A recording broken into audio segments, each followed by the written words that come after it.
bonsoir à toutes et à tous. Bienvenue dans notre atelier 11, saison 2, épisode 8, l'émission en direct des socios engagés du média qui vous fait découvrir les travailleuses et les travailleurs qui font le Média TV. Je suis Antoine et au-dessus de moi, juste ici, se trouve Serge Victor. Salut Serge, comment ça va aujourd'hui? Salut, ça va très bien. Content de te revoir après la semaine ouais. dernière où tu avais laissé ta place à Michel. Nous recevons aujourd'hui Julien Terry. Salut Julien, comment ça va? Salut, ça va? Très bien, content d'être avec vous. Après avoir Écoute, beaucoup entendu parler de cette émission, je suis content d'y participer. eh ben, on est très heureux de t'accueillir. Tu es le bienvenu ici. Tu le sais, le but de cette émission, c'est d'en savoir un peu plus sur toi, sur ton parcours, sur ton travail et sur ton engagement au sein du média. L'émission, comme le veut la tradition, se déroulera en deux parties. La première où on va parler un petit peu rapidement, parce que tu as des contraintes, on le sait, horaires, de ton parcours et de ton CV. Et dans la deuxième partie, on reviendra sur ton engagement et ton travail aux médias. Serge, avant de commencer, est-ce que tu as quelque chose à dire? Je remercie Julien d'être venu ce soir. Et puis, on accueille là, du coup, ce soir, alors je ne sais pas comment on peut l'appeler. Est-ce que c'est un des deux grands mamamouchis du média? C'est comme ça que Théophile a surnommé Bertrand Bernier dans une des contre-matinales récemment. Ah oui, Ouais. je ne savais pas. Alors, est-ce que tu es un des deux mamamouchis ou est-ce que tu es Écoute, un je ne me vis vizir? pas vraiment comme ça. Je me vis pas vraiment comme ça. Je ne sais pas exactement ce que c'est qu'un mamamouchi. Enfin, je connais l'idée générale, bien sûr, comme tout le monde. Je ne sais pas quelles étaient les attributions réelles des mamamouchis. Disons que s'il s'agit d'exercer du pouvoir pour le pouvoir ou de tirer des bénéfices de la fonction, je n'ai pas l'impression que ce soit exactement l'esprit. Voilà, mon objectif depuis le début, il était de faire ce qu'on m'a demandé, ce que j'ai accepté de faire, c'est-à-dire de tenir le rôle d'abord de président de l'entreprise de presse, l'une des trois entités qui formaient le média, afin que parvienne à bon port le processus de transformation coopérative. Ça n'a pas été de tout repos, mais on y est arrivé. Et il y a un directoire de transition, maintenant qu'on est une coopérative, dans lequel il était prévu qu'il y ait 5 personnes qui siègent, mais comme il y en a 3 qui sont partis, on se retrouve à 2. Voilà. Et il faut bien d'ailleurs le dire, je tiens à souligner que je ne fais pas beaucoup de travail de direction, loin de là. Hein. C'est surtout Bertrand qui est en prise au quotidien avec les problèmes. Et ben, on est c'est une fonction la deuxième partie déjà. Hein. Ouais. C'est une fonction bénévole, hein, il me semble. Ah oui, complètement, oui. Tout à fait. Oui. Non, parce que des fois, il y a des gens qui fantasment. Donc, c'est bien de le préciser.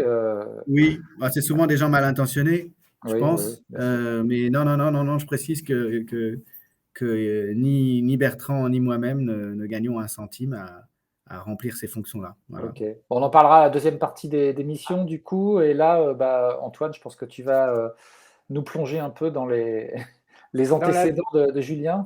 Dans la vie de Julien. Allez, on va y aller assez rapidement pour ne pas perdre de temps.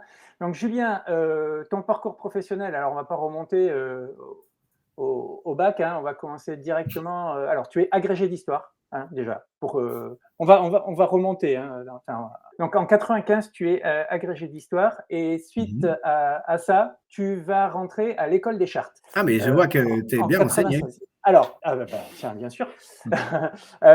Tu vas rester 3 ans à l'école des chartes et puis tu vas soutenir une thèse en 2000, quelques années, 2 ans après, qui va te donner la fonction d'archiviste paléographe. Ouais. Alors moi, je veux bien qu'on aille vite, mais il faut quand même quelques explications. Et pendant ce temps, je mets dans le chat, et après je te laisse la parole, promis, une vidéo de la chaîne d'histoire Nota Bene qui a fait récemment une vidéo assez sympa sur l'école des chartes. Tout à fait. Ouais, Nota Bene a participé en fait aux célébrations du 2e centenaire de l'école des chartes, puisque c'est une institution qui a été créée en 1821 sous la Restauration et dont l'objet était de former des archivistes, des gens qui soient capables de comprendre et de lire, d'analyser et de conserver les documents du passé, singulièrement les documents du Moyen-Âge.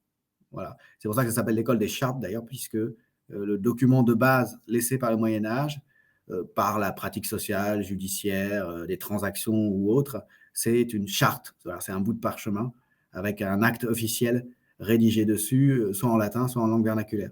Donc, pour traiter cette documentation, en fait, il y a toute une série de compétences techniques qui sont nécessaires. Il faut savoir lire les écritures anciennes. C'est une science qui s'appelle la paléographie. Faut savoir le latin médiéval ou la langue romane ou la langue occitane. Voilà. Et puis, il y a toute une science aussi de l'analyse des documents qu'on appelle la diplomatique. C'est une sorte d'archéologie des formes écrites. Et c'est à ça qu'on est formé quand on fait l'école des chartes, en effet, oui. C'est une école dans laquelle on rentre en général après des années de prépa, juste après le bac, voilà, 2-3 ans après le bac. Mais il y a aussi une voie d'entrée qui permet d'y accéder un peu plus tardivement. Et c'est celle que j'ai empruntée parce que je m'étais lancé dans l'histoire du Moyen-Âge à cette époque-là. Donc, au moment où j'ai passé l'agrégation, c'était avec l'idée de faire de la recherche en histoire médiévale. Et les universités françaises ne forment pas très bien à ces techniques de recherche. Voilà. Et voilà, c'est pour ça que j'ai voulu faire ça et je suis très heureux de l'avoir fait. Et ça donne le titre d'archiviste paléographe, qui est un titre reconnu par l'État. Ça ne donne pas une fonction, ça ne donne pas un job, ce n'est pas un concours de recrutement comme le CAPES ou l'agrégation, mais ça permet de se présenter ensuite à des concours de recrutement, par exemple à l'École du patrimoine pour devenir conservateur d'archives, ou à l'ENSIB, l'École nationale des bibliothèques. Mais de mon côté, j'ai continué dans la recherche. Voilà. Alors, justement, est-ce qu'il y a une raison particulière au choix du Moyen-Âge comme sujet de recherche? Très bonne question. D'où te vient cette passion médiéviste? S'il y a une raison, hein. Oui, il y a des raisons, certainement. C'est une passion qui m'a pris alors que je venais de passer le bac. Jusque-là, comme j'étais assez politisé, même si j'étais beaucoup moins à gauche à l'époque qu'aujourd'hui, j'étais très, très préoccupé par les questions politiques. Et puis, j'aimais beaucoup l'histoire contemporaine.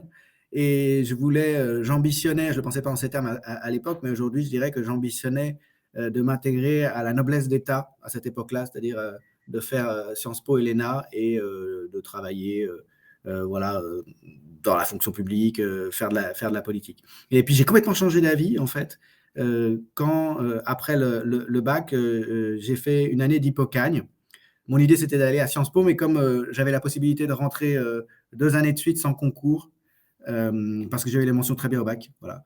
Je m'étais dit que j'allais faire une classe prépa quand même pour voir littéraire avant. Et en fait, au bout de quelques semaines, j'ai compris que je n'irais pas à Sciences Po et que je resterais à m'occuper de choses en fait assez différentes. Alors après, pourquoi le Moyen-Âge? Et j'ai su au même moment en fait que je travaillerais sur une période éloignée de l'histoire. Parce que mes préoccupations avaient changé. J'étais beaucoup plus centré sur le temps long en fait. C'est un moment où j'ai pris pas mal de recul, sans doute. Et puis au fil du temps, j'ai pas du tout regretté. Ce serait vraiment reconstituer les choses rétrospectivement de manière artificielle que de dire que je ne croyais plus à cette époque-là à la politique telle qu'elle se fait, telle qu'elle est faite par les gens issus de Sciences Po et l'ENA. Parce que c'est beaucoup plus tard, en fait, que je me suis mis à comprendre que c'était pas ça la politique, en fait. Mais voilà, c'est juste que mon univers a changé à ce moment-là. Et puis, le Moyen-Âge, c'est une période très longue au cours de laquelle il y a des choses très spécifiques à l'Occident qui se mettent en place. J'aurais pas pu travailler sur l'Antiquité, par exemple, même si ça m'intéresse beaucoup. C'est un monde très étrange pour moi. Les valeurs sont... L'idée de l'homme, les idées de l'homme qui dominent sont complètement différentes.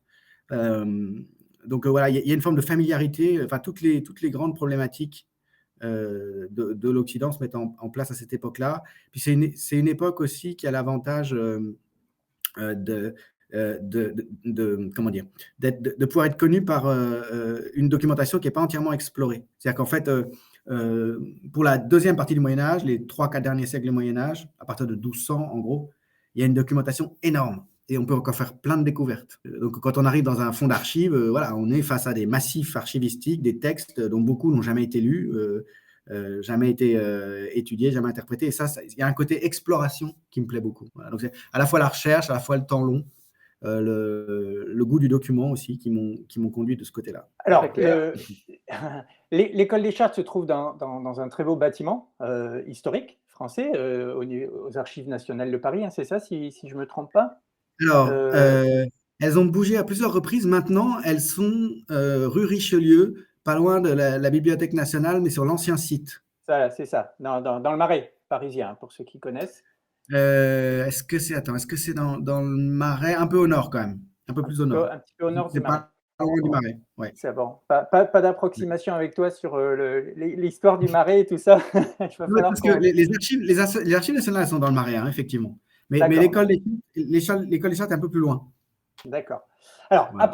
après l'école des chartes, tu vas, tu l'as dit, hein, tu continues la recherche et tu vas te lancer dans un doctorat et tu vas étudier à l'école française de Rome, si j'ai Ouais, bien, tout à fait. si j'ai bien suivi, qui elle Tout à aussi fait. se trouve dans un lieu d'exception, Oui. Ah puisqu'il ouais, ouais. s'agit du Palais Farnèse à Rome, dans lequel on trouve aussi l'ambassade de France. Tout à Euh, fait. et qui Ouais, a une particularité, je pense, qui a dû te plaire, c'est sa bibliothèque. ouais, tout à fait. Donc, Il y a une bibliothèque. Oui, oui, il y a une bibliothèque absolument extraordinaire qui a été accumulée par l'École française de Rome depuis le 19e siècle dans ce palais qui est l'un des plus beaux palais de Rome, au dire des habitants de Rome eux-mêmes qui sont toujours un peu énervés que la France occupe ce bâtiment. C'est un palais absolument sublime avec une façade qui, si je ne me trompe pas, a été. Tout à coup, j'ai peur de me tromper. Je pense qu'elle est de Michel-Ange, la façade. Je ne crois pas qu'elle soit du Bernin, c'est l'un ou l'autre. Enfin, j'ai plus ça en tête. Mais enfin, si vous passez à Rome, c'est un des endroits qu'il faut absolument aller voir. Et oui, quand on est à l'école, quand on est membre de l'école française de Rome, eh bien, on a le privilège d'abord d'être payé pour faire de la recherche, et plutôt bien payé, sans avoir de cours à faire, uniquement pour terminer son doctorat ou pour faire des recherches de post-doctorat, soit en histoire, soit en sciences sociales. Et voilà, c'est une vieille tradition, c'est une vieille institution qui a été créée dans les années 1870, l'école française de Rome, pour faire pièce, un peu comme l'école des chartes d'ailleurs, ça a été créé pour faire pièce à l'érudition allemande. Il y avait une concurrence nationaliste qui, à cette époque, se développait notamment dans le champ du savoir. Et ça avait de bons effets puisque ça incitait, aujourd'hui ça laisse rêveur, hein, mais ça incitait les gouvernements, notamment français et allemands, à investir, à soutenir les universités, à soutenir les instituts de recherche. Et donc oui, il y a quelques privilégiés tous les ans qui deviennent membres de l'école française de Rome en passant devant un jury, en proposant un sujet de recherche et qui sont accueillis pour 3 ans à Rome dans ces conditions de travail excellentes. Ouais. et c'est là que tu as travaillé sur ton doctorat que tu passeras en 2003, c'est ça, Tout hein. à fait. Ouais. Et alors, le sujet de ta thèse, que Ouais. tu as obtenu avec une mention très honorable et les félicitations du jury à l'unanimité, il faut quand même le dire, s'appelle alors Fama et Normia, l'enquête sur les crimes de l'évêque d'Albi, Bernard de Castanet, 1307-1308. Voilà. Tout Et à fait. j'ai relevé le résumé. Donc, en 1307-1308, le pape Clément V fit mener une enquête sur les crimes imputés à l'évêque d'Albi, donc Bernard de Castanet, par 2 chanoines de la cathédrale qui avaient présenté contre ce dernier à la curie romaine une liste d'accusations. Et alors, j'aime beaucoup la liste d'accusations, donc parce que le prélat était accusé de négligence pastorale, de simonie, de dilapidation, d'irrégularité et de cruauté systématique dans l'exercice de la justice, d'assassinat, donc c'est quand même pas rien, et enfin d'incontinence. Est-ce que c'est l'incontinence à laquelle on pense? Absolument pas. Voilà. Donc de quel type d'incontinence s'agit-il Il ne pour les s'agit pas gens du qui tout de ne savent pas? fuite urinaire, Voilà. qui n'aurait pas en elle-même constitué un délit, je pense. Non, non, ce qu'on appelle à l'époque l'incontinentia, c'est le fait de ne pas réussir à contenir la chair, c'est-à-dire ses désirs sexuels, pour le dire dans les termes d'aujourd'hui. Autrement dit, ce personnage qui est un seigneur, et pas seulement spirituel, c'est aussi un seigneur temporel. Il est le seigneur de la ville d'Albi, il exerce les droits féodaux, politiques, il cumule pouvoir spirituel et pouvoir temporel. Ouais, certains de ses administrés l'accusent de ne pas avoir respecté l'obligation de chasteté que l'Église impose à l'époque depuis déjà quelque temps aux membres du clergé. Ouais, ouais, ouais. On l'accuse de toute une série de frasques sexuelles. On l'accuse, oui, oui, d'abuser d'un certain nombre de femmes. Alors, il a un peu enfin, on lui reproche un peu tout, hein, les cruautés, les irrégularités, enfin un petit peu tout. Ouais. Mais alors, j'ai pas lu la thèse, hein, j'ai juste lu les résumés. D'après ce que j'ai compris, après une enquête assez rapide, le pape annule la procédure d'enquête. Pourquoi? Parce qu'il n'a pas trouvé enfin, l'enquête n'a pas apporté de preuves ou de choses comme ça? En réalité, alors l'enquête, elle n'est pas si rapide que ça. Enfin, ça dure quand même 1 an. Mhm. Et oui, c'est ça, oui. Bon, ceci dit, c'est vrai que c'est assez bref. Si les choses en restent là et si elle n'est pas portée plus avant, c'est parce qu'en réalité, la papauté ne veut pas aller jusqu'à démentir un membre de l'institution ecclésiastique, disons, je veux dire, condamner un membre de l'institution ecclésiastique et accréditer de cette manière les attaques de ceux qui doivent être ses sujets. Simplement, il a été assez affaibli par cette enquête contre lui pour qu'on puisse le déplacer. Et il va faire l'objet d'une sanction déguisée. En réalité, il va être transféré du siège d'Albi, qui était le sien depuis une trentaine d'années, à un siège moins important au Puy. Voilà, c'est moins prestigieux. Ouais, c'est une forme de mise au placard, et ça veut dire qu'en fait, l'entreprise de ceux qui l'ont accusé, qui était une entreprise politique, a réussi. Et c'est ça qui m'a intéressé dans cette affaire, c'est qu'en fait, des gens qui étaient, pour le dire simplement, soumis à une oppression politique par le biais de la procédure inquisitoire, par le biais de l'Inquisition, puisqu'on est à Albi, on est dans une zone qui est réputée hérétique, et où en fait la société locale subit toutes sortes de contrôles de la part de l'Église et de la royauté qui se joignent l'une à l'autre pour exercer une domination à la fois politique et religieuse. Donc, ces administrés ont réussi à retourner contre leur évêque en utilisant des circonstances politiques favorables, à un moment où la papauté change d'orientation politique, en utilisant des querelles de partis au sein de la caste dominante. Ils ont réussi à retourner contre lui la procédure inquisitoire, à créer les conditions pour que soit engagé contre lui. C'est l'arroseur arrosé, en quelque sorte. Et alors, c'est là que je voulais en venir. En fait, il y a peut-être des choses à lui reprocher, comme à toute personne de pouvoir, peut-être à cette époque-là, mais il y a surtout des enjeux politiques. Et en fait, si j'ai bien compris, c'est un petit peu tout le fil de ton travail d'historien médiéviste, de travailler sur la religion et le pouvoir, où tout est mêlé, et avec peut-être des échos aujourd'hui. S'il n'y a plus de religion, il y a quand même des enjeux de pouvoir et des façons de procéder qui peuvent rappeler le passé. Ah oui, complètement, complètement. Bah, on voit très bien de toute façon que la façon dont se sont formés les appareils d'État est directement liée au développement de la domination d'abord ecclésiastique. Le premier vrai gouvernement centralisé qui émerge au milieu du Moyen-Âge et qui va servir de modèle ensuite aux États, c'est le gouvernement ecclésiastique. C'est-à-dire que très tôt, la papauté gouverne les terres d'église, qui sont très nombreuses, et le clergé à travers toute l'Europe, grâce à une bureaucratie qui se met en place de manière très précoce, grâce à des procédures d'enquête aussi, qu'elle multiplie dans tous les domaines, grâce à un droit, à toute une armature administrative qui est très vite reprise et imitée par la monarchie française, par la monarchie anglaise et d'autres encore. Donc le gouvernement pastoral et puis la manière dont finalement on crée le consensus ou dont on réprime les contestations, les déviances, dont on les criminalise aussi via le concept d'hérésie, c'est vraiment au cœur de mes recherches. Ouais. Et il y a plein Parce que tu as étudié justement l'hérésie cathare. Ouais, tout à fait. J'ai beaucoup travaillé sur la manière dont on a constitué en hérésie les résistances justement à la domination ecclésiastique, à la domination conjointe de la royauté et de l'Église dans le midi de la France. Ouais. Et plus largement, ça m'a beaucoup amené à étudier le droit canonique et la constitution de l'exception en droit. Alors, puisqu'on est sur le sujet, on peut en parler tout de suite et puis on reviendra un petit peu. Le mois dernier, si je ne m'abuse, est sorti un livre que tu as rédigé chez Que sais-je, qui s'appelle justement Les hérétiques cathares. Cathares entre guillemets. Ouais. Alors, en fait, il n'est pas encore sorti. Il est en train de sortir. Tu avais raison. C'est une avant-première, alors non, mais je pensais qu'il était sorti en octobre, moi. Non, mais il aurait dû. Ah, c'est pas de ta faute.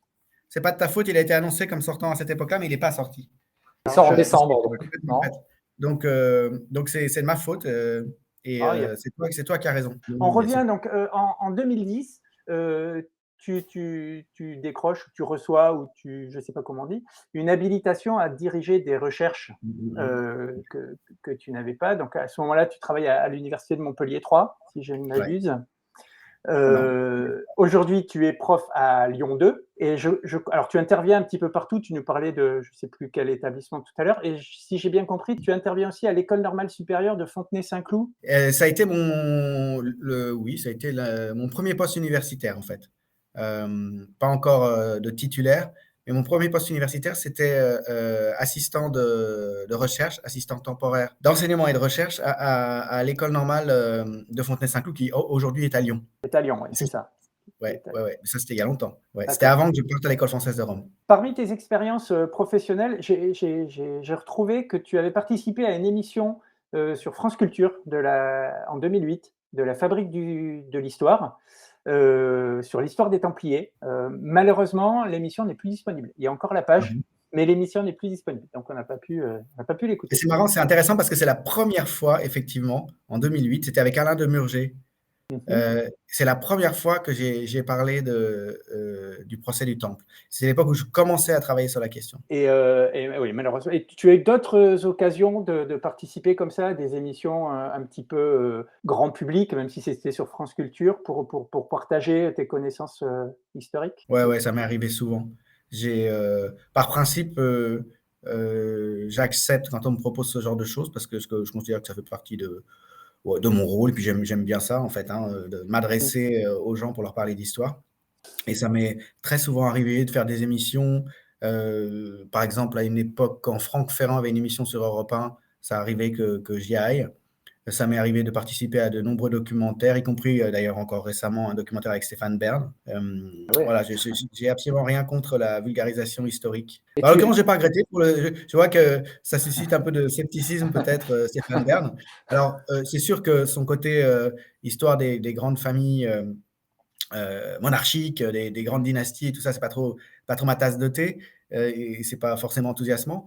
Mais en l'occurrence, pour des sujets assez éloignés comme ça, et j'en ai encore eu la preuve là avec ce documentaire qui est passé il n'y a pas très longtemps, il respecte vraiment la fonction des historiens. Il cherche pas à raconter n'importe quoi.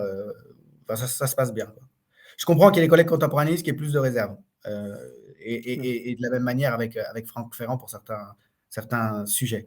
Mais en ce qui concerne le Moyen-Âge, voilà, j'ai jamais eu de problème de ce point de vue-là. Alors, si tu veux bien, comme je t'ai dit, un Twitch, c'est aussi l'interactivité. Donc, il y a quelques personnes qui ont posé des questions dans le chat. Donc, avant de passer à la deuxième partie, je te propose de te les faire passer. Tirlititi, un fidèle de l'émission, nous demande si tu as une passion pour les chevaliers paysans de l'an 1000 au lac de Paladru. C'est pointu. Alors, c'est une excellente question.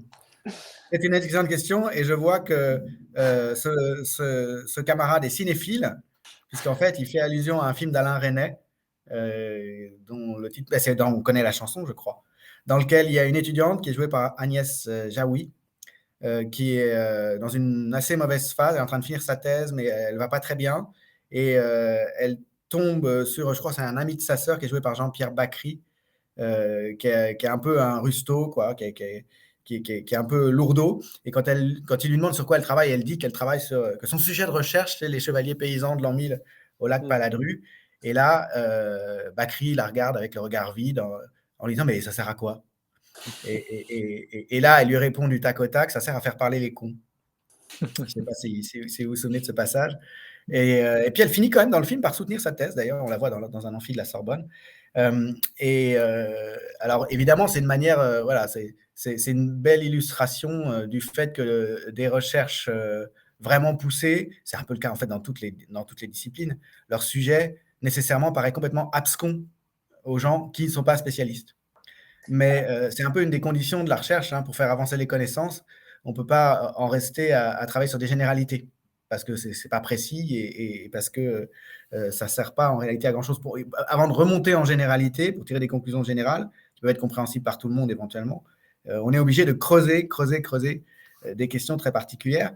Et à tel point que la plupart des sujets de thèse, ce n'est pas seulement en histoire, dit comme ça, ils paraissent complètement abscons et on peut se demander vraiment à quoi ils servent. Alors en l'occurrence, ce sujet, les chevaliers paysans de l'an 1000 au lac Paladru, c'est un vrai sujet de recherche et c'est même le titre d'un livre.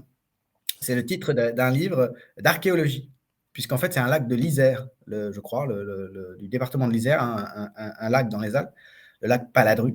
Et en fait, il y avait une communauté, effectivement, de villageois qui vivaient aux alentours de l'an 1000, aux alentours de ce lac, et puis le niveau a monté d'un seul coup. Le niveau de l'eau a monté d'un seul coup. L'eau a submergé les habitations. Les habitants sont donc partis subitement, ils ont tout laissé sur place et c'est resté conservé en bon état sous l'eau. depuis environ de l'an 1000, ce qui a permis aux archéologues d'étudier ce village et de déterminer, d'où le titre, que c'était des gens qui étaient à la fois des combattants à cheval et des paysans. Ce qui remet en cause ce qu'on croyait savoir sur la noblesse, sur le fait que pour être noble, il faut combattre à cheval et il faut s'interdire de travailler la terre. Voilà. Donc finalement, ça paraît complètement bizarre et sans intérêt, ce sujet, mais c'est un vrai sujet et c'est même un vrai livre. Alors, merci. Une autre question, vite fait, de Yfan Labrise, qui est un fidèle aussi de l'émission. Connais-tu les travaux du juriste Alain Supiot, du Collège de France, qui était au Collège de France entre 2013 et 2019? Bien sûr, oui. C'est un juriste, oui, et un juriste du travail en particulier, qui est l'un des rares intellectuels, je dirais en particulier dans le domaine de l'histoire du droit, qui développe une réflexion qu'on peut dire de gauche, même si elle se présente pas au départ comme engagée politiquement, autour de la spécificité de ce qu'est le travail et autour du statut nécessairement spécifique que doit avoir le travail, qui ne doit pas, dans une société civilisée, être une simple marchandise, une simple denrée comme une autre, ce que la loi travail, conjointement faite d'abord par les gouvernements de François Hollande puis de Macron, a imposé. C'est-à-dire que ce sont des lois qui ont transformé la nature juridique du travail. Et donc, ouais, Supiot a beaucoup travaillé là-dessus. J'aurais voulu l'inviter, et j'ai essayé de l'inviter d'ailleurs pour faire des émissions aux médias, mais il était tellement pris, tellement demandé, c'était le moment où il faisait sa leçon finale, où il quittait le Collège de France, leçon finale qui porte d'ailleurs sur le statut du travail aujourd'hui, qui est entièrement reconstruit, qu'il n'a pas pu il a pas pu venir. Mais oui, je connais son travail. Alors, je ne connais pas en profondeur. Du coup, je l'ai pas lu d'assez près. J'aurais lu de plus près si j'avais réussi à l'inviter. Peut-être que ça arrivera un jour. Mais je pense que c'est un auteur très recommandable. Serge, tu veux intervenir? Puisque tu fais le pont là avec des questions de politique actuelle, est-ce que toi, ton étude du Moyen-Âge te fait tirer des leçons ou des enseignements ou te permet peut-être, je sais pas, des transpositions avec la période actuelle et des problématiques d'aujourd'hui? Ou est-ce que c'est vraiment deux mondes complètement différents? Alors, non, c'est pas, ce qui est sûr, c'est que ce n'est pas du tout deux mondes différents. Ça, vraiment pas. Sur la question de pouvoir, par exemple. Non, la structure portante de l'organisation politique, je dirais même plus largement, en fait, de la manière de concevoir l'homme qui caractérise l'Occident, elle s'élabore au Moyen-Âge. Puis il y a toute une série d'éléments très familiers de la vie politique qui sont élaborés au Moyen-Âge, à commencer par l'idée de représentation politique et toutes les techniques de représentation politique par lesquelles une personne peut engager les autres, parler pour les autres, les gouverner légitimement en prétendant les représenter. Tout ça, c'est des inventions du Moyen-Âge. Donc non, le moins qu'on puisse dire, c'est que c'est vraiment pas des mondes qui sont... c'est vraiment pas un monde qui est étranger au nôtre. Et si on veut vraiment suivre le fil des principales problématisations de l'espace politique, en réalité, il faut partir du Moyen-Âge central, en gros. Et continuer, bien sûr, tout au long de l'époque moderne, évidemment. Mais c'est ce que j'ai eu l'occasion de faire pour pas mal de points, puisqu'en faisant l'histoire du droit en particulier, l'histoire du développement du droit pénal, l'histoire des modalités de constitution de l'opinion publique ou encore des modalités de représentation politique, de la représentation politique. En fait, on est amené à commencer, en gros, quand les choses prennent forme vers 1100, entre 1100 et 1200, 1250, et à continuer, en fait, si on veut suivre le fil jusqu'à la Révolution française. Parce qu'on a parfois l'impression que la Révolution française et puis les Lumières auparavant sont une manière de renouer avec l'Antiquité et d'enjamber le Moyen-Âge. Enfin, c'est une vision assez répandue finalement dans la pensée moderne. Et du coup, c'est faux. Dès la Renaissance, même. En fait, dès la Renaissance, j'allais dire. Oui, dès la Renaissance, ouais. Alors, côté français, on a l'impression effectivement qu'il y a une tradition qui consiste à penser qu'avant la Révolution française, c'est vraiment la nuit de la raison politique, en quelque sorte.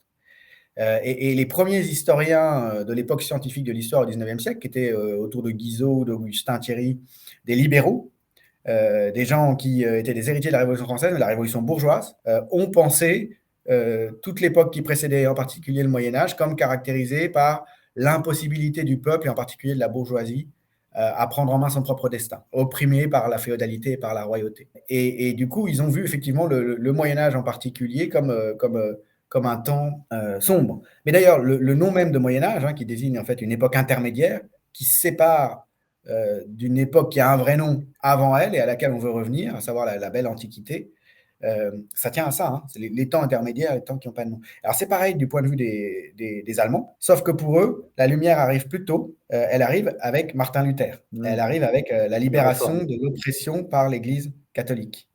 C'est la devise de Genève, d'ailleurs, par exemple, un post tenebras lux, après les ténèbres, la lumière, la réforme, alors dans sa version calviniste, pour ce qui est de Genève, marque la fin des temps sombres. Et là, dans ce cas-là, le Moyen-Âge est caractérisé par l'hégémonie de l'Église, en fait, et par une forme d'obscurantisme. Ouais. Alors, c'est une idée qui est fausse, dans une certaine mesure. Ça fait pas partie de mes combats, contrairement à ce qui est le cas pour beaucoup de collègues, que de lutter contre une image négative du Moyen-Âge.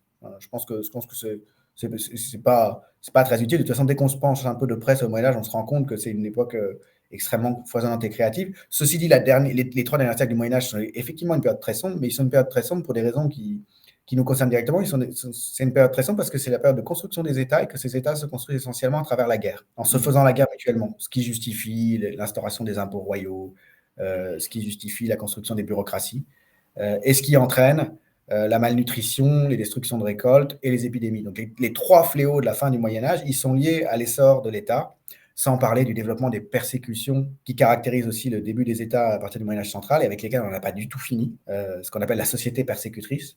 Le fait que les États centralisés aient pour principale ressource de mobilisation des populations et de contrôle des populations la désignation de minorités qui sont des ennemis dangereux. Évidemment, ça peut aussi vous faire penser à l'État contemporain de la France. C'est une structure qui se met en place avec les formations politiques centralisées dont la généalogie remonte au Moyen-Âge central. Donc encore une fois, voilà, il n'y a rien de dépaysant. Oui, et puis les notions de territoire se forment aussi de pays ou de choses comme ça, et ça bouge tout le temps. Et il y a vraiment ce qu'on n'appelle pas encore des frontières qui sont extrêmement mouvantes, et on peut se retrouver sous la coupe d'un vite fait de l'Angleterre, de la France, de l'Allemagne. Ça peut changer très très vite. Ouais. Voilà, Julien, tu es encore avec nous. Voilà. Ce qu'on va faire maintenant, si tu es d'accord, c'est qu'on va parler un petit peu de ton travail aux médias, notamment de tes émissions. Déjà, on a une question piège pour toi. Est-ce que tu sais combien d'émissions tu as fait aux médias, tous sujets confondus? Non, mais la réponse m'intéresse. Attends, laisse-moi comme ça tenter un chiffre. Je sais pas combien j'ai fait de vidéos, peut-être, je dirais une 30aine. Alors, écoute, si on compte sur ta non fiche sur le média, c'est exactement le double, c'est 60 émissions. Sérieux? C'est 60 émissions, tout compris. La toute première, c'était une émission de La Grande Hache en octobre 2018. Ouais, tout à fait. Pour lequel tu avais invité Gérard Noriel. Il est là, je l'ai amené. Donc pour son livre Une histoire populaire de la France, que je vous recommande. Ça va vous tenir tout l'hiver parce que ça fait un certain nombre de pages, voilà, mais qui est génial, et ça fera un peu écho au moins au début sur ce qu'on a pu dire au début. C'était très bien. Donc ça, c'était en octobre 2018. C'était le format La Grande Hache. La Grande Hache, c'est ça. Pendant la 2e saison du média, du coup, au début de la 2e saison. C'est ça. Donc, quand tu es arrivé la Grande Hache, il y en a eu 13 épisodes en tout. C'est possible. Voilà. C'est tout à fait possible. Il y en a un qu'on n'a toujours pas mis sur le site du média, mais qui est sur YouTube. C'est celui sur la première émission que j'avais faite sur le 17 octobre 1961 avec Emmanuel Blanchard, que parfois j'oublie de compter du coup. Mais je ne sais pas si tu l'as compté, c'est possible. Hein. J'en ai fait une récemment avec Fabrice Risputi. Donc j'ai renoué avec ce format-là après l'avoir interrompu pendant pas mal de temps, faute de disponibilité pour le faire, en fait, parce que ça prend beaucoup de temps. C'est l'émission qui est la plus lourde à faire. Alors justement, pour le sujet, je suppose que c'est toi qui le choisis. Il est validé par l'équipe, ou comment ça se passe? Je demande leur avis à mes petits camarades. Oui, bien sûr. Je leur dis, tiens, voilà, je pense que ça m'intéresserait, je pense que ce serait opportun de rencontrer un tel ou un tel, de faire une mission avec un tel ou un tel, et puis on en discute. Alors, ça a un petit peu changé parce que quand j'ai commencé, donc c'était Aude Lancelin qui m'avait proposé de faire cette émission, et c'était avec elle que je discutais, donc quand elle dirigeait la rédaction, du choix des invités. Voilà. Bon, évidemment, après son départ, j'ai discuté, je me suis mis à discuter avec la rédaction. À l'époque où Denis Robert était là, il n'y avait pas vraiment, il n'y avait pas beaucoup de discussions à ce sujet. J'ai toujours eu vraiment quand même beaucoup de liberté pour ça. Après, voilà, il y a des gens de la rédaction qui m'incitent plus. Par exemple, celle avec Frio et Lordon, ils m'ont beaucoup poussé à le faire parce qu'ils savent qu'il y a une forte demande de la part de ceux qui... Alors là, on est dans les émissions de On s'autorise à penser. Oui, pardon, c'est pas la Grande Hache, excuse-moi. Ouais. Parce que la Grande Hache, tu étais dans ton domaine de spécialité Complètement.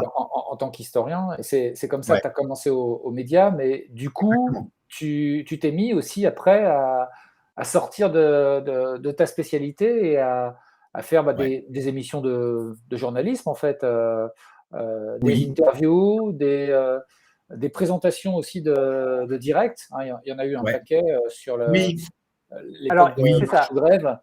Voilà, il y a eu Marche ou Grève. Tu as co-animé, on va dire, 13 émissions de Marche ou Grève. Voilà, c'est peut-être celle-là auquel tu pensais peut-être pas quand tu calculais le nombre d'émissions. Exactement. Ouais, ça me tenait à cœur parce que à l'époque, on s'était fixé comme ça une sorte de défi avec Théo et Lucas Gautron. C'était avant le confinement. Dans un autre monde presque, je dirais, vu d'aujourd'hui. Et le gros enjeu de l'époque, ce qui nous tenait vraiment à cœur, c'était que les mobilisations sociales contre les contre-réformes de Macron, contre la régression tous azimuts, voilà, la conversion forcée au néolibéralisme, réussissent. Donc nous, voilà, ce qu'on voulait, c'était agir. Et notre manière d'agir, c'était d'accompagner le mouvement au quotidien, puisque, évidemment, les médias massivement étaient défavorables et ne donnaient pas sérieusement la parole dans des conditions satisfaisantes à ceux qui faisaient le mouvement. Et comme ça devenait un mouvement généralisé, on l'a un peu oublié, mais d'une certaine façon, Macron, il a été sauvé par le confinement. Il a été sauvé par l'épidémie de Covid. En tout cas, disons qu'il y avait un mécontentement qui s'exprimait de plus en plus massivement et que ça y a coupé court. Et donc, le but de cette émission, c'était ça. Et donc, du coup, à ce moment-là, effectivement, comme on avait très peu de moyens, on avait besoin de main-d'œuvre, en quelque sorte, hein.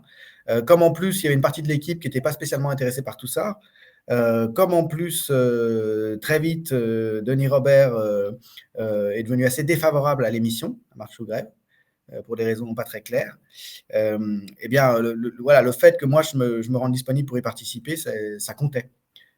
Et puis d'autre part, ça m'intéressait parce que c'était une forme, voilà, c'était une forme d'engagement un peu dans la mêlée politique qui m'intéressait et qui m'intéresse toujours d'ailleurs. Et j'imagine que ça devait être très prenant et très épuisant. Ça me fait penser un petit peu aux matinales qui ont lieu maintenant aussi tous les matins. C'est un peu dans le même esprit, quoi, hein. C'est un marathon, quoi. Oui, c'est le même esprit. Alors, sauf que pour moi, c'était quand même beaucoup plus facile que ce serait si je participais à la matinale, parce que je ne suis vraiment pas du matin, et que là, c'était plutôt le soir. Après, moi, j'en ai vraiment de très bons souvenirs de Marche ou Grève. D'abord parce que j'adore le direct. J'ai découvert que j'adorais le direct. Ça doit faire partie de mon tempérament addictif. Mais le direct, ça implique vraiment l'adrénaline, quoi. Un plateau en direct, c'est une atmosphère très, très spéciale. Quand les sujets passent et que, voilà, on va reprendre, tu es obligé d'être spontané. C'est une ambiance qui me plaît beaucoup. Ça, je regrette beaucoup de ne plus en faire. Ça nous plaît aussi. Serge, ça te plaît? Ça va? Oui, tout à fait. Nous, on découvre tout, on s'est jeté là-dedans. Je ne sais pas si on avait vraiment conscience au départ, hein, voilà. Alors, les émissions On s'autorise à penser, donc un petit peu plus dans l'actualité et dans le temps de la réflexion sur des sujets d'actualité, mais pas forcément dans ton domaine de compétences. Tu en as quand même fait 25. C'est beaucoup. C'est beaucoup, hein, c'est quasiment le double de la Grande Hache, quoi. Oui, parce que ça prend beaucoup moins de temps à monter. En post-prod, comme on dit, ça prend beaucoup moins de temps. Parce que la Grande Hache, en tout cas jusqu'ici, il y avait du motion design, c'est-à-dire qu'on faisait des animations. Et je tenais beaucoup au début à ce qu'il y ait des panneaux explicatifs, à ce qu'il y ait des images qui bougent. il y avait toute une charte graphique qui a été faite, d'ailleurs, je veux le souligner, grâce à Henri Poulain, l'un des 3 cofondateurs du média, qui, de façon complètement gratuite, a fait bosser quelqu'un sur la mise au point de cette charte graphique et qui a prêté ses studios pour de très nombreuses émissions. C'est vraiment grâce à lui et grâce à sa société de production que l'émission a pu se développer. Mais voilà, ça prend beaucoup plus de temps à faire, une grande hache, qu'un OSAP, on s'autorise à penser. Alors, Ce qui Henri est prévu Poulain, pardon, excuse-moi. Non, j'en prie. Oui, je dis Henri Poulain, on peut le saluer parce que c'est encore un partenaire technique du média absolument irremplaçable. Ouais. Parce que sans le matériel qu'il fournit aux médias, il n'y aurait pas de médias, encore aujourd'hui. Complètement. Voilà. C'est le bienfaiteur, pour moi, c'est vraiment le bienfaiteur du média. Henri, c'est quelqu'un d'extrêmement bienveillant, en plus, qui nous a toujours soutenus. Ouais. Alors, pour faire vite, tu as aussi fait en vrac, on va dire, 5 entretiens aux médias qui ne sont pas classés dans des émissions spécifiques hors entretien. Tu as fait aussi 3 face-cam et une émission spéciale qui était une émission sur le 49.3, sur la réforme des retraites. Ça, c'était en mars 2020, c'était il n'y a pas si longtemps, dans laquelle tu avais invité notamment Daniel Obono et Jérôme Rodriguez, mais pas seulement. Oui, c'est vrai. Ouais. Avec Théo, c'était avec Théo, hein, je n'étais pas tout seul, je pense. Oui, absolument. Voilà. Alors, on a fait le tour des émissions rapidement. C'est vraiment pas de charge aujourd'hui, mais c'est bien aussi. On peut souligner que quand même, dans tes différentes émissions, tu as parfois interviewé vraiment des sommités dans leur domaine ou des pointures, Ouais, même des stars dans leur genre. Hein. Ouais. Tu citais Lordon et Friot tout à l'heure. Ouais. Noiriel dans un autre genre, Rancière aussi, si je me souviens bien. Ça, j'étais très très content d'interviewer Rancière. D'ailleurs, je vais essayer de faire une émission à nouveau avec lui parce que je viens de voir qu'il sort un nouveau bouquin à la Fabrique. D'accord. Donc, Ce sont des gens qui sont pas forcément, qu'on voit pas forcément dans les médias mainstream, qui sont plutôt avares de leurs apparitions. Et donc, Ouais. c'est quand même un sacré plus pour le média, quoi, en termes de Il y a eu- contenu et puis de ouais. portée, quoi. Et je pense aussi à Ronnie Broman parmi les personnalités qui, moi, m'ont toujours impressionné que j'ai invité, ouais. Autour de Julian Assange, Oui, oui. de la situation de Julian Assange. Ouais. Ça fait partie des figures que je suis très content d'avoir pu rencontrer et d'avoir interviewé aux médias. Alors, la question qu'on ne t'a pas encore posée, c'est finalement comment tu es arrivé aux médias, donc pour ta première émission. Est-ce que Ouais. tu connaissais le média déjà avant? C'est toi qui es venu faire une proposition? C'est quelqu'un qui t'a proposé de venir rejoindre le média? Ça s'est passé comment? Alors, quand j'ai su que le média a été créé avec donc pour projet la naissance d'un organe médiatique qui soit de gauche, tout simplement, et de gauche un petit peu sérieusement, c'est-à-dire qui occupe une place qui n'était plus occupée, j'ai tout de suite soutenu, c'est-à-dire je suis tout de suite devenu socio alors que je connaissais absolument personne qui lançait ce média, donc fin 2017, début 2018. Et je me souviens que je regardais régulièrement pendant les premiers mois, mais j'avais absolument aucun lien avec l'équipe du média. Et puis un jour, j'ai rencontré Aude Lancelin. C'était au lieu-dit lors d'un salon du livre du livre indépendant. D'accord. Voilà, qui réunissait les éditeurs, comme ça a lieu d'ailleurs presque tous les ans, je crois, des éditions genre La Fabrique, les éditions Amsterdam et d'autres. Et Aude Lancelin était là. Elle s'était fait virer de l'Obs peu avant. En fait, si mes souvenirs sont bons, j'ai dû la rencontrer avant qu'elle rentre aux médias. Ça devait être au printemps 2017. Fin 2017, elle intègre l'équipe du média qui se forme. Et on a discuté ce jour-là, on s'est bien entendu. Et elle est restée en contact. On est resté en contact. Et quand elle est rentrée aux médias, elle m'a dit j'aimerais bien que tu fasses une émission d'histoire. Et puis pendant les 6 premiers mois d'existence du média, ça s'est pas fait parce qu'elle n'arrivait pas à imposer cette idée au reste des administrateurs, aux autorités qui dirigeaient le média à l'époque. C'est-à-dire voilà, il en était question, les gens n'étaient pas défavorables, mais enfin ça se faisait jamais. Et puis quand elle est devenue directrice de la rédaction du média après le départ de Sofia Chikirou en août, elle m'a dit cette fois-ci tu commences et vas-y. Lance-toi, puisque tu as envie de faire une émission d'histoire, hein, vas-y, fais-le. Et c'est comme ça que j'ai proposé d'inviter Noiriel et que grâce à Henri Poulain, on a fait ce premier tournage. Voilà. Et je me suis vite plu à ça, quoi. Très vite, ça a correspondu à quelque chose que je voulais faire. En fait, en plus, c'était une période où je désespérais un peu de l'université, parce que c'est très compliqué de faire de la recherche aujourd'hui dans l'université, pour toute une série de raisons qui tiennent voilà, au climat général. Voilà, l'université est en train d'être démantelée comme le sont les autres services publics. Et les gens qui y travaillent ont des conditions de travail de plus en plus détestables. Pour ce qui est des enseignants-chercheurs, ça veut dire en fait qu'on a très peu de temps pour faire de la recherche. Et donc, du coup, je perdais un peu le sens de ce que je faisais. Et ça a redonné du sens, en fait, pour moi, que de faire ces émissions. Puis ça m'a permis aussi de découvrir un autre métier. Parce que j'ai découvert comment on faisait un montage, comment on faisait un tournage, tout ce qu'on pouvait faire. Voilà. Et puis, donc, rapidement, je me suis dit que j'avais envie d'aller sur des questions plus générales au plan intellectuel, au plan de la pensée politique, au plan des idées politiques. Et j'avais assez envie de faire des entretiens aussi donc avec des intellectuels qui ne sont pas nécessairement des historiens. Et ça, j'ai commencé à le faire après le départ d'Aude Lancelin. D'abord parce que quand Aude était là, c'est surtout elle qui le faisait, a priori, et qu'il n'y avait plus vraiment personne pour tenir ce genre de rôle de la même manière, disons. Et donc, les premières vidéos auxquelles tu fais allusion, qui ne sont pas des On s'autorise à penser, mais qui sont des entretiens avec des intellectuels, par exemple avec Sarah Al-Matari, il y a une vidéo que j'aime bien, dont je suis content, autour du livre de Sarah Al-Matari, sur l'histoire de l'anti-intellectualisme. Ouais. Je les ai faites, ces vidéos, peu après le départ d'Aude.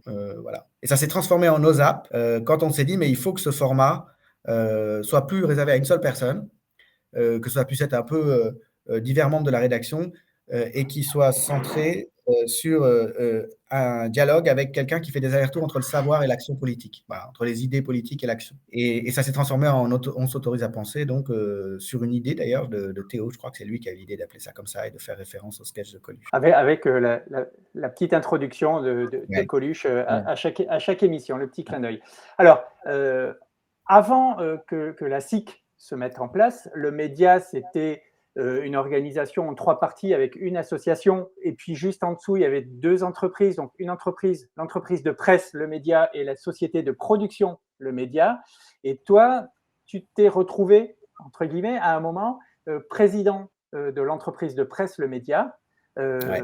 Ça s'est passé comment et pourquoi? Alors, ça remonte à la crise qui a été occasionnée par le départ d'Aude Lancelin, puisqu'en avril 2019, donc, Aude, qui avait pris la tête de la rédaction depuis l'été précédent, a annoncé sa démission au moment où elle se rendait compte qu'elle allait se voir retirer la présidence de l'entreprise de presse, c'est-à-dire la présidence de l'une des 2 sociétés à actionnaire unique qui travaillaient avec l'association de médias. Elle avait cumulé ces 2 fonctions, présidente de l'entreprise de presse, c'est-à-dire mandataire social, c'était une fonction qui n'était pas rémunérée, mais qui avait une grande importance légale.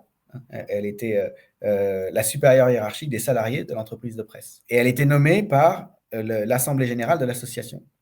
Elle allait être mise en minorité et on allait lui demander de ne plus cumuler la direction de la rédaction, c'est-à-dire une charge de direction éditoriale, opérationnelle, et la charge de mandataire social. Pour toute une série de raisons, mais en particulier parce que ça lui donnait finalement une forme de toute puissance sur l'ensemble du personnel, alors que même que ses relations avec la rédaction se dégradaient, alors que ça se passait de plus en plus mal. Donc quand elle est partie, il a fallu trouver quelqu'un qui la remplace pour chacune de ces 2 fonctions.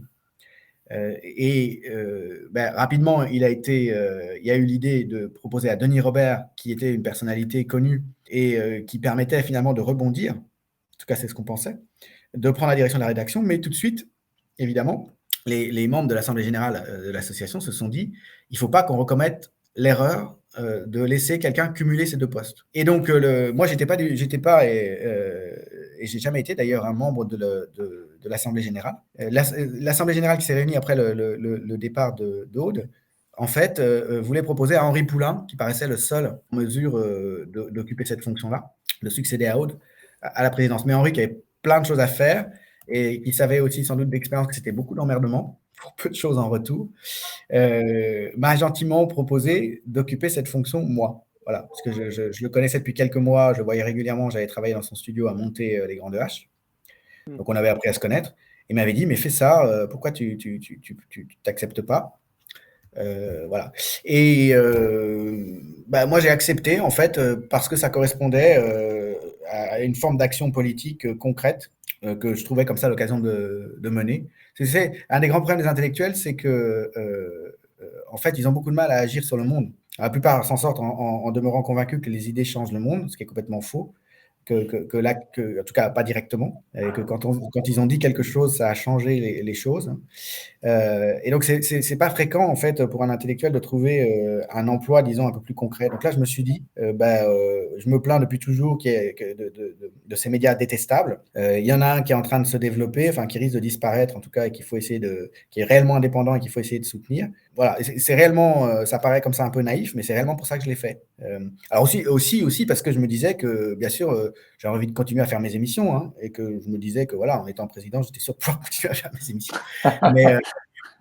Mais bon, j'aurais certainement pu continuer à faire mes émissions sans être président, hein. Donc voilà. Ce que je veux dire, c'est que c'était pas, je suis pas non plus Mère Teresa, hein. J'aurais pas fait ça si j'avais pas eu si ça n'avait pas eu des bons côtés. Mais les bons côtés, c'était pas vraiment dans l'exercice de cette fonction de président. Les bons côtés, c'était voilà, que j'allais continuer à travailler avec la rédaction. Oui, parce que tu t'es retrouvé après en pleine tourmente avec la crise avec Denis Robert, du coup. Et toi, Si tu veux, sur le moment, j'ai trouvé que Henri Poulain était vachement sympa de m'avoir proposé ça, que c'était beaucoup d'honneur, tout ça. Moi, j'étais très content. Et puis, quelques mois après, j'ai compris qu'en fait, c'était vraiment un très mauvais plan. Ouais. C'est ce que j'allais te demander. Rétrospectivement, si tu avais su ce qui t'attendait, est-ce que tu aurais accepté ou pas, quoi? Alors, écoute, c'est une vraie question parce que ça m'a tellement pourri la vie, l'été suivant, en particulier, dans la crise avec Denis.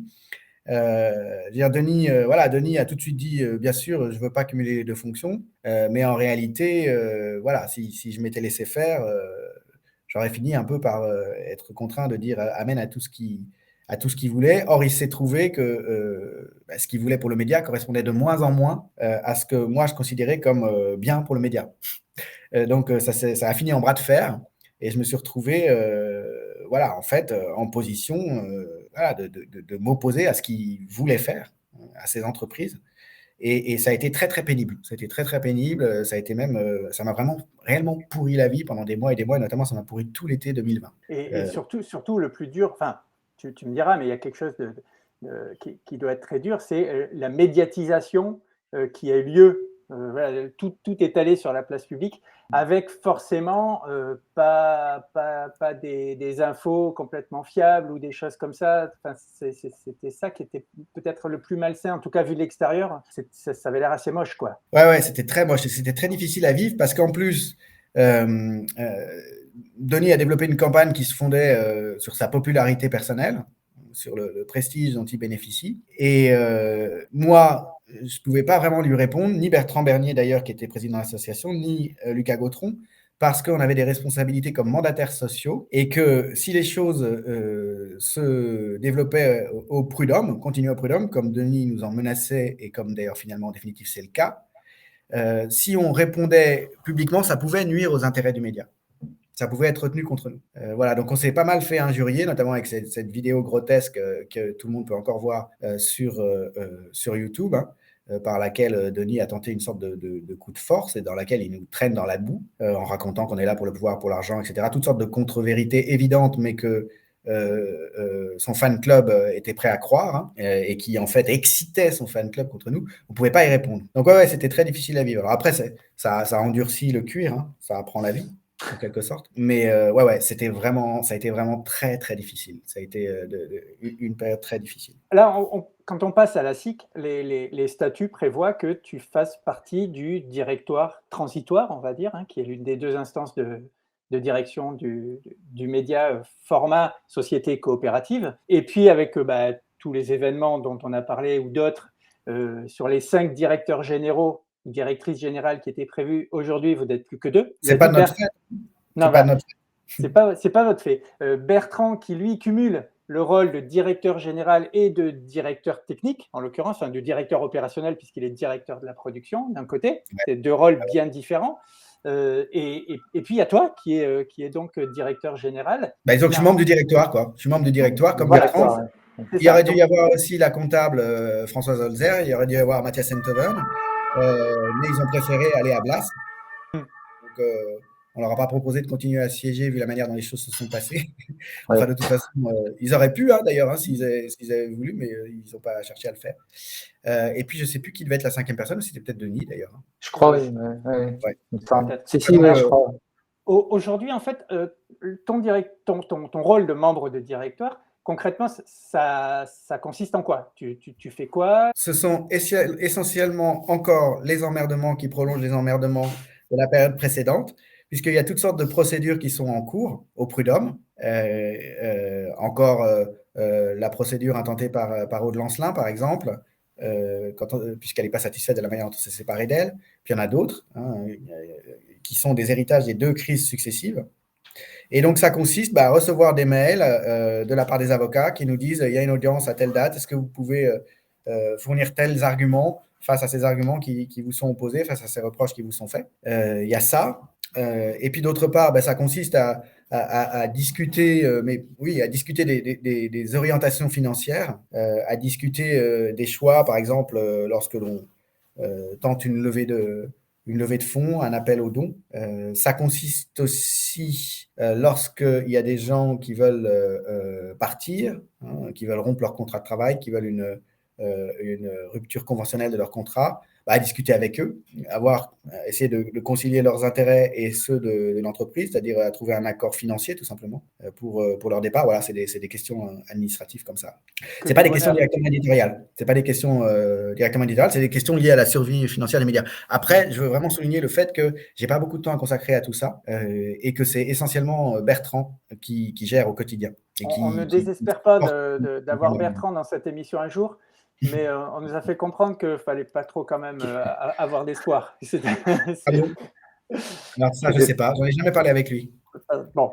Je n'ai pas parlé avec lui, mais je peux vous dire qu'en tout cas, c'est lui qui bosse H24 et qui a le maximum d'emmerdement.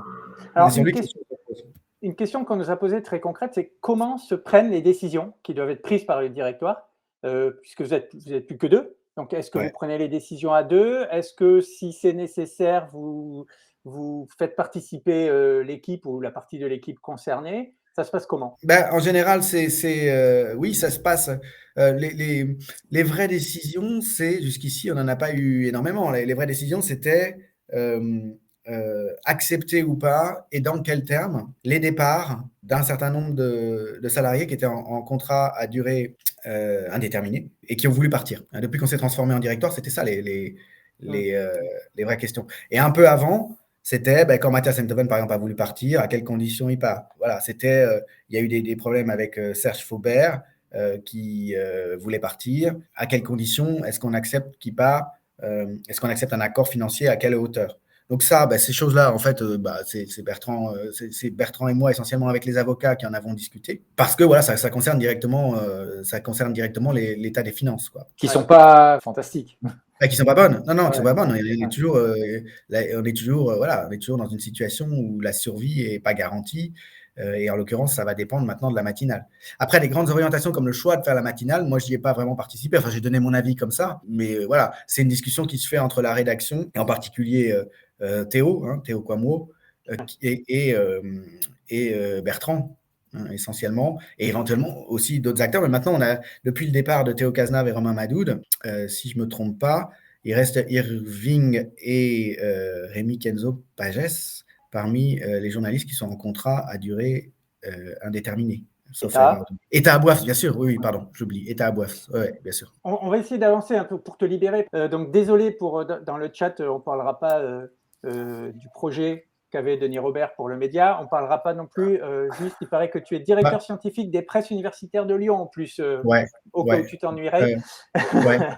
Alors, le projet, moi, je ne veux pas qu'on ait l'impression que je refuse de parler du projet que Denis Robert avait pour le média. Hein. Mais le projet que Denis Robert avait pour le média, d'une certaine manière, il peut être observé en suivant Blast, puisque Denis Robert, au fond, grâce aux médias, s'est lancé dans une web télé. Il n'y aurait pas eu le média qu'il aurait recruté, je pense que ce n'est pas quelque chose qu'il aurait entrepris. Il a réussi à lever beaucoup d'argent. Il a réussi finalement, avec quelques proches, à contrôler la coopérative, si je comprends bien, qui s'est formée. Donc, son projet éditorial, sa proposition, elle est sous les yeux de tout le monde. Et on peut constater, moi, c'est le constat que je fais depuis quelques temps, maintenant, que ça ne correspond pas à ce qu'est le média. Et ça ne correspond pas à ce que doit être le média, à mon sens, et à la vocation qui est la sienne. Même si le projet de Blas me paraît assez louable, hein, c'est de faire du journalisme d'investigation, lutter contre la corruption, faire connaître les scandales, donner aussi la parole à des points de vue qui sont plutôt à gauche. Il n'empêche que ça reste quelque chose qui est profondément dépolitisé à mon sens. C'est-à-dire qu'il n'y a pas de ligne politique de Blast qui soit différente des lignes politiques qui sont représentées dans l'offre médiatique actuelle. Ce que j'ai dit plusieurs fois, mais c'est l'état de mon analyse en ce moment, Blast, c'est quoi? Qu'est-ce que ça propose? Je dirais que c'est 50% du Marianne, il y a quand même ce côté-là un petit peu, 25% du Mediapart et 25% du Libé. Mais il n'y a strictement rien de réellement nouveau. Je veux dire, une fois qu'on a dit que la corruption était absolument invasive et massive, une fois qu'on l'a dénoncé, qu'on l'a démontré, je ne dis pas qu'il ne faut pas le faire, il faut absolument le faire. Et de fait, les grands médias n'arrivent plus à le faire parce qu'ils sont possédés par des gens qui sont partie prenante de la corruption et puis parce que ça implique des financements d'enquête qu'on ne veut plus faire passer. Donc, je ne dis pas qu'il ne faut pas continuer à le faire, mais je dis que si on ne fait que ça, à la fin, on ne fait pas grand-chose malgré tout parce qu'on n'a rien à proposer comme solution. Une fois qu'on a constaté que la corruption est endémique, on fait quoi en fait? On espère que la nature humaine va s'améliorer, que les gens vont devenir vertueux et que du coup tout ira bien? Ou est-ce qu'on se pose la question de savoir s'il n'y a pas un problème systémique, donc un problème politique de structure? Est-ce que c'est le sens de tes invitations de Friot ou de Lordon qui, pour autant qu'elles soient un petit peu compliquées à mettre en œuvre, apportent au moins des perspectives à défaut de solutions concrètes, quoi? Alors là, tu prends la proposition politique la plus marquée, Oui. qui d'ailleurs n'est pas nécessairement la mienne a priori, mais qui me paraît effectivement très pertinente et qu'un média comme Blast, jusqu'à preuve du contraire, est absolument incapable de relayer. Je veux dire, la ligne politique de Blast, elle est très claire. De toute façon, c'est Serge Faubert qui n'a pas voulu rester, malgré les demandes qu'on lui en faisait, il n'a pas voulu rester aux médias parce que nous, on considérait que son émission avait sa place, qu'elle représentait une certaine gauche que nous ne rejetons pas, mais qui ne représente pas toute la gauche que le média doit représenter. C'est cette gauche-là qui fait la ligne politique de Blas. Cette gauche-là, on la connaît, c'est la gauche du PS. C'est l'ancienne gauche du PS. Donc, alors maintenant, c'est complètement éclaté. Mais en tout cas, ça peut mordre sur LFI à certains égards. Mais il y a toute une série d'éléments politiques complètement nouveaux qui ne sont aujourd'hui représentés qu'aux médias dans le paysage audiovisuel. Donc, en voyant le projet politique de Denis et de ses amis tel qu'il se déploie aujourd'hui, je pense que sur le fond, on avait parfaitement raison. Après, il y avait d'autres problèmes. Sur le fond éditorial et politique, on avait parfaitement raison et que le média reste quelque chose de tout à fait unique. Voilà. À la fois, c'est un média d'analyse, un média d'opinion qui développe, qui doit être une sorte de maison pour la vraie gauche. Voilà, pour la gauche qui se pose pour objectif de promouvoir l'égalité réelle, la démocratie réelle. Il y a la question de l'indépendance aussi. Le média ne dépend pas de mécènes. Alors après, on peut polémiquer en effet là-dessus parce que on sait bien que la manière dont Blast est financé, en tout cas au départ, a été très débattue et on sait qu'une partie des fondateurs de Blast, en tout cas Denis lui-même, n'était pas opposé à ce qu'un multimillionnaire finance, soit donateur majoritaire. Bon, c'est une question d'esprit. Apparemment, ça n'a pas été le cas. Effectivement, qu'est-ce que ça veut dire l'indépendance? Bon, c'est sûr que Blast est plus indépendant que les médias qui appartiennent aux grands milliardaires. Mais il y a une place de Denis là-dedans, place de la figure charismatique, si tu regardes leur compte Twitter, c'est le média fondé par Denis Robert. Bon, il a une place de leader charismatique et on sait très bien que lui et ses amis, par le biais du montage juridique de la coopérative, en gros, contrôlent ce qui se passe. Pourquoi pas, tant mieux pour eux. Mais le problème, c'est qu'il ne semble pas avoir des propositions politiques à faire qui aient quoi que ce soit de singulier, qui est quoi que ce soit de différent, encore une fois, de ce qu'on peut trouver en partie dans Libé, en partie dans Marianne, en partie dans Mediapart. Le média, c'est autre chose. Alors, tu parlais du contrôle. Ça va me permettre de rebondir peut-être sur la dernière question, et en tout cas la dernière thématique de notre émission. Le prochain grand rendez-vous du média pour tous ces sociaux, c'est la future Assemblée générale. Alors, on sait qu'elle est en train de se mettre en place. Techniquement, c'est plutôt le directoire qui est chargé de l'organiser. Alors, la question, c'est simple, c'est quand aura lieu la première Assemblée générale vraiment constitutive, qui est importante puisqu'elle va permettre de nommer on va dire les administrateurs, j'allais dire, mais bon, les membres du directoire et les membres du conseil de surveillance démocratiquement élus. Les membres du nouveau directoire, ouais. Voilà. Ouais, tout à fait. Les membres du nouveau directoire.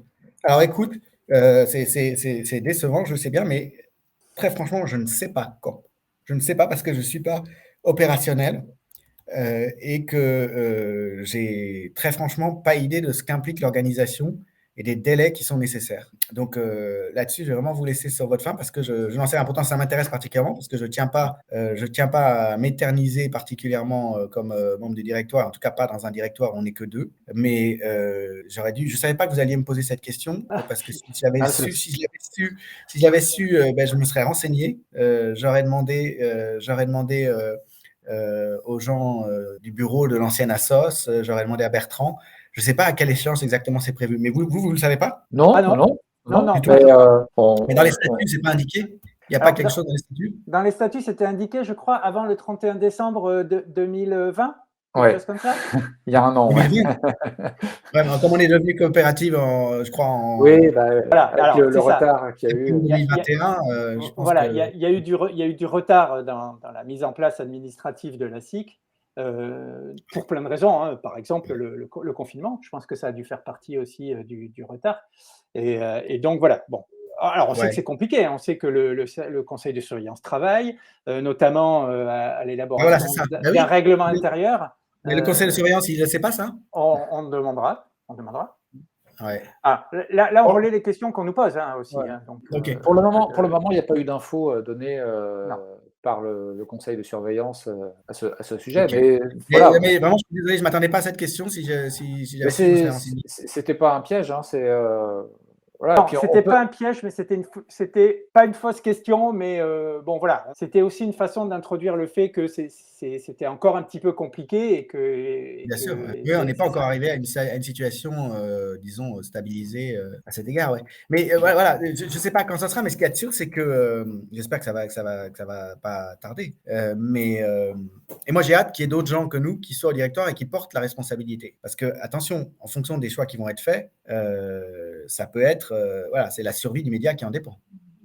Et toi, tu aurais envie de continuer à participer, à être membre du directoire installé, on va dire, par l'AG, sous certaines conditions peut-être, comme tu disais, pas en restant à deux, parce qu'effectivement, c'est un peu compliqué, mais sous certaines conditions, tu envisagerais, tu aimerais continuer à t'investir dans la direction du média, dans la co-direction du média, on va dire. La co-direction, oui.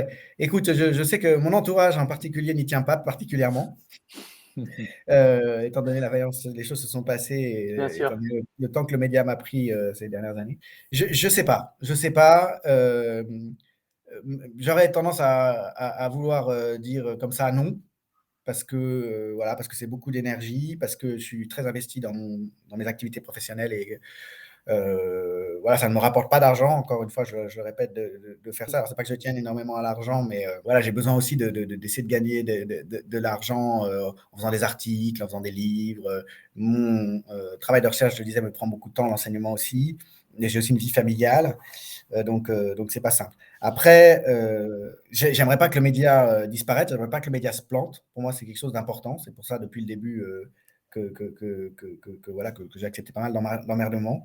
Il y a vraiment un enjeu politique central pour moi. On a une place à tenir qui n'est pas tenue par d'autres et ça peut, je pense, se développer avec un très bel avenir de ce point de vue-là, si on maintient le cap de l'indépendance. Pour moi, ce qui est fondamental, c'est de continuer à avoir l'ambition d'être un média populaire, ne pas s'enfermer dans une niche. Je disais tout à l'heure qu'on a une offre politique réellement alternative par rapport à ce qu'a proposé Blast, par exemple. Mais ça ne veut pas dire qu'il faut s'enfermer dans le sectarisme ou dans une forme de politisation à outrance. Il faut que les diverses tendances, les désaccords au sein de la vraie gauche, c'est-à-dire celle qui se pose comme mission un changement de système en vue de l'égalité et la lutte contre le néolibéralisme, donc ça exclut le PS, ça exclut naturellement une bonne partie d'Europe Écologie Les Verts aussi, mais là, il faut que la vraie gauche soit représentée dans toutes ces composantes, que toutes les questions, tous les débats, les questions qui fâchent en particulier autour du racisme et qui ne sont pas dénouées, continuent à être posées, qui continuent à avoir des points de vue différents sur cette question. sur la question de l'indigénisme, etc., des choses comme ça. Ce que j'aimerais pas, c'est que le média s'enferme dans une forme de gauchisme, c'est-à-dire dans une forme de radicalisme qui réduirait notre base. Il y a eu beaucoup de discussions au sein de la rédaction à une époque, quand Anouar avait été invité, par exemple, quand on avait cet invité-là, cet ancien policier, certains trouvaient qu'il n'était pas assez à gauche, certains trouvaient qu'il était réac par certains aspects. Voilà, je me souviens même qu'à un moment donné, je voulais inviter Noiriel pour son livre sur son dernier livre, sur la question raciale ou racialiste. Et qu'on me l'a reproché, certains de la rédaction m'ont reproché parce qu'ils n'étaient pas d'accord avec la thèse de Noiriel. Voilà. Je ne voudrais vraiment pas que le média glisse de ce côté-là. Je veux qu'on reste et qu'on continue à s'adresser au plus grand nombre. Je veux dire qu'on fasse des émissions qui aient un côté un peu léger parfois, si possible, qu'on ne sombre pas dans l'intransigeance politique. Donc, voilà. Mais ça, c'est une question de ligne éditoriale. Moi, ça m'importe que le média ne disparaisse pas ou ne se transforme pas en tout petit truc. Disons, de même que je pense qu'il faut un parti de gauche qui soit de masse, je pense qu'il faut un média de masse et qu'on ne peut pas faire seulement des articles hyper exigeants, seulement des émissions hyper exigeantes. Voilà, qu'il faut inviter des gens avec qui on n'est pas d'accord. Et donc, voilà, moi, ce serait ça ma motivation et pour continuer à participer aux discussions. Et je veux surtout pas aussi que le média, tout simplement, sombre financièrement. Il faut pas prendre des décisions qui nous plantent. Il faut pas je sais pas moi, inviter des chroniques, faire passer des gens dont le message est tout à fait louable, mais qui réussiront pas à faire de l'audience et à susciter des dons. Et il faut tenir les deux bouts, à la fois l'exigence politique et journalistique, et d'un autre côté, rester à flot financièrement et rester populaire. Donc, un drôle d'équilibre à trouver. Bah ouais, mais enfin, c'est celui que le média a réussi à tenir, me semble-t-il. Et la matinale, c'en est une bonne illustration. Serge, un dernier mot ? Oui, je trouve que c'est intéressant que tu assumes de défendre une certaine vision du média. C'est pour ça que j'ai fait ce que j'ai fait aux médias, pas pour une autre raison. Je veux dire, je pourrais faire mes émissions si ma motivation c'était uniquement de pouvoir montrer ma tête sur YouTube, je pourrais faire mes émissions ailleurs. Pas besoin de m'emmerder à me battre pour ces questions-là. Donc non, pour moi, l'enjeu, il est vraiment politique au sens noble du terme. Eh bien, écoute, Julien, merci beaucoup. On va te rendre à ton entourage. Merci. On a débordé. Comme on dit toujours en fin d'émission, il est l'heure de remercier Cory, sans qui on ne serait pas là, nous non plus. Donc, c'est un pilier du média. C'est notre tradition. Et quand il est l'heure de remercier Cory, ça va être l'heure de se quitter. Donc, merci à tous et toutes de nous avoir regardés. N'oubliez pas que la première chose à faire pour soutenir le média, c'est de regarder ces émissions, de les diffuser. C'est aussi de suivre le média sur tous les réseaux sociaux, YouTube bien sûr pour la source première des émissions, sur Facebook, sur Twitter, sur Instagram où il y a parfois des contenus inédits, un petit peu moins en cette période de matinale, mais il y a eu des jolies choses qui ont été faites sur Instagram, sur Mastodon aussi si vous êtes libriste. Cette liste de réseaux est valable aussi pour nous, les socios engagés. Tu mentionnes des trucs dont j'ai jamais entendu parler. Mastodon. Mastodon, c'est la version libre. Voilà, c'est le Twitter libre, on va dire. D'accord. Ok, pardon. Voilà. Il n'y a pas de problème. Évidemment, si vous le pouvez, si ce n'est pas encore le cas, vous pouvez. Voilà que je parle comme Théo. Vous pouvez devenir abonné ou sociétaire du média à partir de 5 € par mois. Vous pouvez faire un don ponctuel ou régulier. Il n'est pas impossible que bientôt on vous explique quelles sont les différences entre tous ces moyens d'aider le média. On se retrouve mardi prochain. Julien, encore une fois, un grand merci. C'était encore une fois une discussion passionnante, vraiment, je suis sincère. Bonne fin de soirée à tout le monde. Salut. Ciao. Salut à tous. Merci.